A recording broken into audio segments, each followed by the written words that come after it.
Big ബോസിലേക്കുള്ള call വന്നപ്പോൾ reaction എങ്ങനെയായിരുന്നു? ഞാൻ റംസാനോട് റംസാൻ പറഞ്ഞു ഞാൻ അതിന് പോയില്ലെന്നാ പറഞ്ഞത്. അല്ല, വെരി ഫസ്റ്റ് ബിഗ് ബോസിൽ കോൾ വന്നതായിരുന്നു. അപ്പൊ ഞാൻ പോയില്ല. അപ്പൊ ഞാൻ പറഞ്ഞു അയ്യോ ഞാനില്ല ബിഗ് ബോസിലുണ്ട്. കാരണം ഞാൻ ഭയങ്കര ഫാമിലി ആയിട്ട് ഭയങ്കര അറ്റാച്ച്ഡ്. അപ്പം ഞാൻ അങ്ങനെ ഒറ്റയ്ക്ക് നിന്നിട്ട് അങ്ങനെയുള്ളതൊന്നും എനിക്ക് എക്സ്പീരിയൻസ് ഒന്നുമില്ലായിരുന്നു. അപ്പൊ ഫസ്റ്റ് ഒക്കെ എനിക്ക് ഭയങ്കര ഇതായിരുന്നു. പിന്നെ ഞാൻ ബാംഗ്ലൂർ പോയി വർക്ക് ചെയ്യാൻ തുടങ്ങി, കുറച്ചും കൂടെ ഒന്ന് ബോൾഡ് ആവാൻ തുടങ്ങി.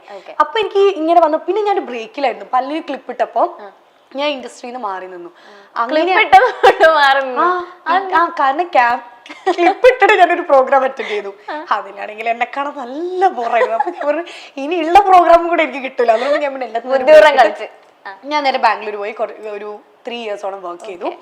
അപ്പൊ ഞാൻ ഉണ്ടായിരുന്നത് ബാംഗ്ലൂരായിരുന്നു. അങ്ങനെ ഇരിക്കുകയാണ് ഒരു ദിവസം ഏഷ്യാനെറ്റിൽ എന്നെ നിതിൻ ചേട്ടനായിരുന്നു കോമഡി മാമാങ് എന്ന് പറഞ്ഞൊരു ഷോയിൽ ഡാൻസിന് വിളിച്ചത്.